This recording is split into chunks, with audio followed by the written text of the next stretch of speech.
Morning students. आज हम chapter 5 के कुछ और कंसेप्ट सीखेंगे। Conjugate of a complex number. Conjugate complex number का, जैसे कॉम्प्लेक्स नंबर है a plus iota b। Okay, conjugate तो उसके ऊपर एक बार लगा देते हैं।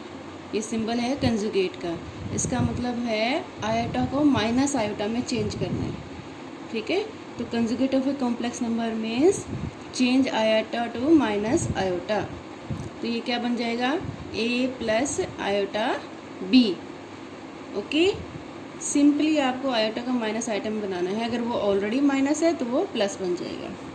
तो ये होता है conjugate of a complex number. ऊपर ये सिंबल बार का सिंबल होता है। नेक्स्ट है modulus of a complex number. ठीक है, जैसे z है complex number a plus iota b, तो उसका मॉडुलस ये बार। मॉडुलस का आप तो सिंबल पता है ना, आपको पहचानते हो आप। तो modulus z is equal to under root a square plus b square. ठीक है, ये जो इसको रियल नंबर्स हैं इसके a और b, इनके स्केयर रूट का एडिशन का, इनके स्केयर के एडिशन का स्केयर रूट। ठीक है, under root a square plus b square. What is this, modulus of a complex number. ठीक है, और प्लस कैसे करते हैं, प्लस माइनस। कल भी हमने इसके क्वेश्चंस किए थे। रियल पार्ट में रियल पार्ट a और c प्लस या माइनस होंगे, b और d प्लस या माइनस होंगे। ठीक है, कोरस्पॉन्डिंग्स रियल और इमेजिनरी पार्ट्स प्लस माइनस होते हैं। और जो मल्टीप्लिकेशन है ब्रैकेट्स की, वो सिंपल मल्टीप्लिकेशन जो होती है वही होती है। आप सिंपल इस a को सेकेंड ब्रैकेट से मल्टीप्लाई कीजिए, आयोटा b को सेकेंड ब्रैकेट से मल्टीप्लाई कीजिए। ठीक है, तो सिंपल मल्टीप्लिकेशन आप ब्रैकेट्स की कर सकते हैं इसमें। और अगर कोई complex number a plus iota b zero है, उसका मतलब होता है कि दोनों पार्ट्स ज़ीरो हैं, रियल पार्ट्स भी और इमेजिनरी पार्ट्स भी ज़ीरो हैं। ठीक है, और अगर दो कॉम्प्लेक्स नंबर इक्वल हैं तो उसका मतलब है उनके रियल पार्ट्स इक्वल हैं और इमेजिनरी पार्ट्स भी इक्वल हैं। a is equal to c and b is equal to d। ठीक है, अगर किसी कॉम्प्लेक्स नंबर का डबल कंजुगेट होता है, ठीक है, जैसे पहले आयोटा का माइनस आयोटा में बदला, उसका फिर से कंजुगेट कर दिया, तो वो जो माइनस आयोटा था वो फिर से प्लस आयोटा में बन जाएगा, तो वो नंबर खुद आ जाएगा। ठीक है, जो और पहले था हमारे पास वही कॉम्प्लेक्स नंबर आ जाएगा। ठीक है, अब किसी नंबर में, कॉम्प्लेक्स नंबर में उसका अगर कंजुगेट ऐड करते हैं तो क्या टर्म कैंसिल हो जाएगी, आयोटा वाली इमेजिनरी टर्म कैंसिल हो जाएगी, क्योंकि यहाँ पर जो प्लस आयोटा था वो माइनस आयोटा बन गया है। ठीक है, तो वो टर्म कैंसिल हो जाएगी और जो रियल पार्ट्स है वो जुड़ जाएगा। ठीक है, देखो ऐसे है ना, ये प्लस आयोटा भी और ये इसका कंजुगेट है, तो आयोटा भी ये वाली कैंसिल हो जाएगी, तो ये क्या आ जाएगा 2a। ओके, तो ये रियल पार्ट आ जाएगा। और अगर उनको माइनस करते हैं तो क्या आ जाएगा, माइनस करेंगे तो ये रियल पार्ट कट जाएगा और बचेगा क्या, इमेजिनरी पार्ट बचेगा सिर्फ। ओके, नेक्स्ट है अगर उनकी मल्टीप्लाई करते हैं, अगर नंबर की, कॉम्प्लेक्स नंबर की और उसके कंजुगेट की मल्टीप्लिकेशन करते हैं तो वो मॉडुलस का स्केयर होता है। ठीक है, देखो हम मल्टीप्लाई करके देखते हैं। ये क्या है, a plus iota b complex number है, ये उसका कंजुगेट है a माइनस आयोटा b। जब हम इसकी मल्टीप्लाई करेंगे तो a plus b a minus b, तो कौन सा फॉर्मूला लगेगा, a square minus b square. ठीक है, जैसे a square minus iota b का होल स्केयर। जो आयोटा स्केयर होता है वो क्या होता है, याद होगा आपको, कल हमने किया था।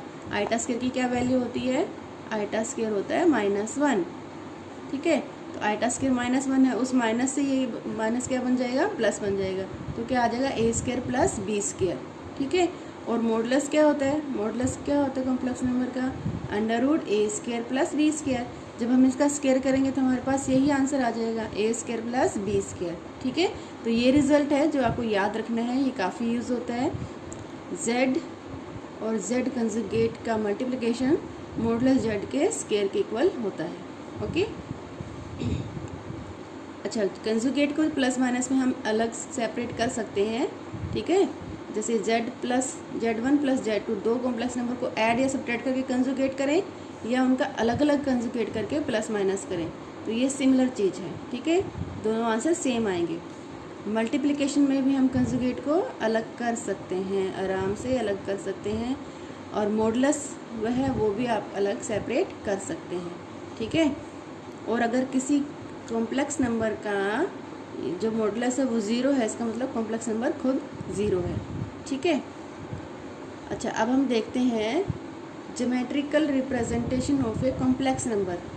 ठीक है, देखो ये एक्स एक्सिस है, ये वाई एक्सिस है। जब हम कॉम्प्लेक्स नंबर को रिप्रेजेंट करते हैं तो उसको हम बोलते हैं कॉम्प्लेक्स प्लेन या अर्जेंट प्लेन।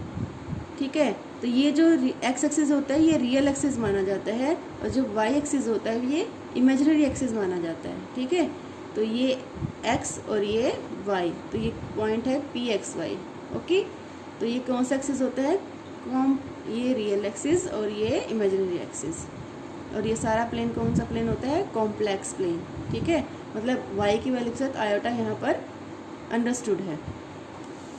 अब देखो मॉडुलस हमने क्या सीखा था, जैसे हम यहाँ पर हमने एक्स वाई लिया है, ए बी की जगह क्या लिए हमने यहाँ पर एक्स और वाई। ठीक है, कॉम्प्लेक्स नंबर हमारा यहाँ पर है एक्स प्लस आयोटा वाई। तो रियल पार्ट क्या है? एक्स, रियल एक्सिस पे क्या बनेगा? एक्स डिस्टेंस, और इमेजिनरी पार्ट क्या है? वाई, तो ये वाई आपका इमेजिनरी पार्ट हो गया। ठीक है, तो ये जो डिस्टेंस है ये ओरिजिन से लेकर पी तक पाइथागोरस थ्योरम से क्या आ जाएगा? ये बेस है, ये परपेंडिकुलर है, तो ये हाइपोटेनस क्या आ जाएगा? तो ये हाइपोटेनस क्या आ जाएगा आपका?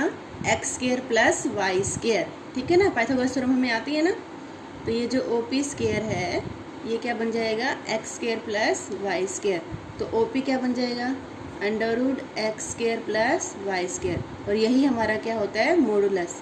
ठीक है, इसको हम आर से डिनोट करते हैं, आर। मॉडुलस को हम किससे डिनोट करते हैं? आर से।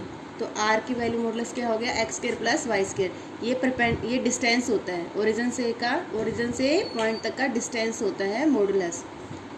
ठीक है, अब इस पॉइंट तक जाने के हमारे पास दो तरीके हैं।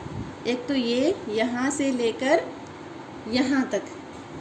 ठीक है, पहले हम यहाँ जाएं, ये डिस्टेंस कवर करें, फिर हम ये डिस्टेंस कवर करें। ओके, और एक तरीका क्या है कि हम डायरेक्ट यहाँ से शॉर्टकट मारें।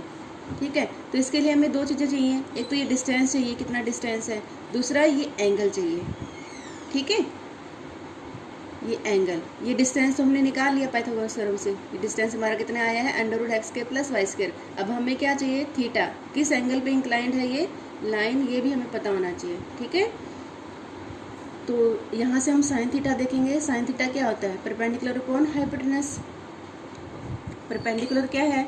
वाई, और हाइपोटेनस क्या है? R, modulus. ठीक है, तो वाई की वैल्यू क्या आ गई? R sine theta. ठीक है, तो थीटा में वाई को कन्वर्ट कर लिया हमने। ऐसे कोस थीटा क्या होता है? Base upon hypotenuse. तो बेस क्या है हमारा? एक्स, और हाइपोटेनस हमारा क्या है? आर। तो एक्स की वैल्यू क्या आ गई? R cos theta. ठीक है, क्रॉस मल्टीप्लाई करके तो एक्स हमारा आ गया आर कोस थीटा, और वाई हमारा आ गया आर साइन थीटा। ठीक है, तो जब हम यहाँ से अप्रोच करेंगे इस पॉइंट को, ठीक है, यहाँ से, तो ये पॉइंट क्या बन जाएगा? एक्स हमारा आर कोस थीटा बन गया, और वाई हमारा आर साइन थीटा बन गया। ठीक है, तो इस फॉर्म को बोलते हैं हम polar form of a complex number. कौन सी फॉर्म है ये? Polar form of a complex number. ठीक है, ये सिंपल कॉम्प्लेक्स नंबर है। इसमें हम कहाँ से जाते हैं? पहले ये डिस्टेंस कवर किया, फिर ये डिस्टेंस कवर किया, हम पी पर पहुँच गए। ठीक है, उसको हम कैसे लिखते हैं? X plus iota y. ठीक है, और जो दूसरी पोलर फॉर्म है r cos theta plus r sine theta, ये कहाँ से हम जाते हैं? हम यहाँ से सीधा जाते हैं। ठीक है, इसके लिए हमें दो चीज़ें पता होनी चाहिए। डिस्टेंस, इसको हम क्या लिखते हैं? आर, और ये एंगल। ठीक है, तो आर और थीटा की फॉर्म में जो हम कॉम्प्लेक्स नंबर को रिप्रेजेंट करते हैं वो फॉर्म है पोलर फॉर्म। ठीक है, तो आर यहाँ पर क्या है? Under root x square plus y square. Okay, और थीटा जो है वो थीटा कहलाता है आर्ग्यूमेंट ऑफ जेड या एम्पलीट्यूड ऑफ जेड। ठीक है, जो थीटा एंगल है यहाँ पर वो क्या कहलाता है? Argument of Z. उसका क्या नाम है? आर्ग्यूमेंट ऑफ जेड या एम्पलीट्यूड ऑफ जेड। ओके, जो थीटा की वैल्यू है वो -पाई से पाई तक रहती है। ठीक है, -पाई से पाई तक ही रहती है। ओके, अगर अलग अलग क्वाड्रेंट में इसको आप अलग अलग तरीके से निकालेंगे। जैसे मान लो आपका फर्स्ट क्वाड्रेंट में आता है। फर्स्ट क्वाड्रेंट मतलब आपका साइन भी पॉजिटिव है और कोस भी पॉजिटिव है। ठीक है ना, पोलर फॉर्म में दो ही रेशो है ना हमारे पास, साइन थीटा और कोस थीटा, ये दो ही है ना। ठीक है, अगर दोनों पॉजिटिव हैं तो वो थीटा कहाँ लाई करेगा, आर्ग्यूमेंट ऑफ जेड कहाँ लाई करेगा, फर्स्ट क्वाड्रेंट में। कब, जब थीटा भी, साइन थीटा भी पॉजिटिव है और कोस थीटा भी पॉजिटिव है, दोनों ही पॉजिटिव हैं, तो आर्ग्यूमेंट ऑफ जेड कहाँ लाई करेगा, फर्स्ट क्वाड्रेंट में। और फर्स्ट क्वाड्रेंट में क्योंकि वो -π से π के बीच में ही है, तो आपको वहाँ पर जो थीटा आएगा आपका, वही आपका आर्ग्यूमेंट ऑफ जेड हो जाएगा। ठीक है, अब सेकंड की बात करते हैं। सेकंड में क्या पॉजिटिव होता है हमारे पास, यहाँ पर साइन थीटा हमारे पास पॉजिटिव होता है और कोस थीटा हमारे पास नेगेटिव होता है। ठीक है, और कोस थीटा हमारे पास नेगेटिव होता है। जब हमारे पास ऐसी वैल्यू आए कि साइन पॉजिटिव है और कोस नेगेटिव है, तो हमारा जो आर्ग्यूमेंट ऑफ जेड है वो सेकंड क्वाड्रेंट में लाई करेगा। सेकंड क्वाड्रेंट मतलब आपको पाई से नीचे नीचे ही लेना है, पाई से कम लेना है।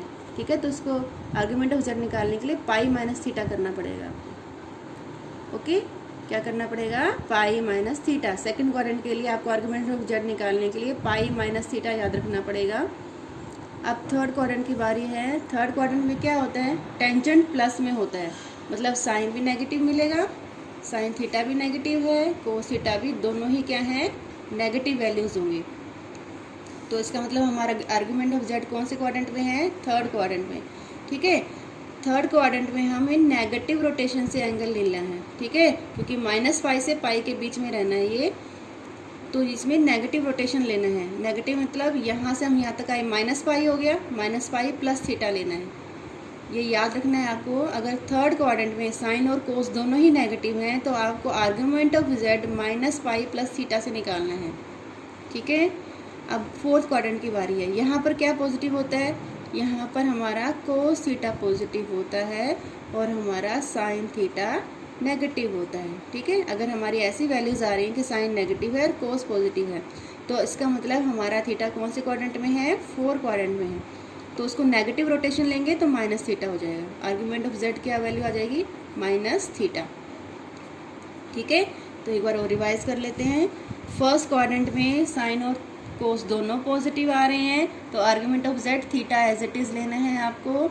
सेकंड क्वाड्रेंट में अगर साइन पॉजिटिव है और कोस नेगेटिव है, तो आपको आर्ग्यूमेंट ऑफ जेड लेना है, पाई में से उसको घटा देना है, एंगल को पाई माइनस थीटा कर देना है। ठीक है, और अगर थर्ड क्वाड्रेंट में आ रहे हैं मीन्स दोनों ही नेगेटिव हैं, साइन भी नेगेटिव है, कोस भी नेगेटिव है, तो आपको क्या करना है, -π प्लस थीटा से आर्ग्यूमेंट ऑफ जेड निकालना है, नेगेटिव रोटेशन लेनी है।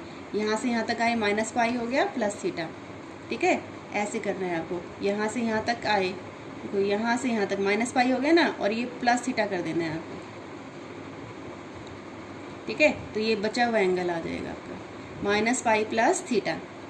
ओके, और फोर्थ क्वाड्रेंट में क्या करना है, जब कोस पॉजिटिव आ रहा है आपका और साइन की वैल्यू नेगेटिव आ रही है, तो क्या करना है, आर्ग्यूमेंट ऑफ जेड क्या आएगा, -θ। ठीक है, तो ध्यान रखना है कि जो एम्पलीट्यूड है, जो आर्ग्यूमेंट ऑफ जेड है, वो -π से π के बीच में लाई करता है। ओके।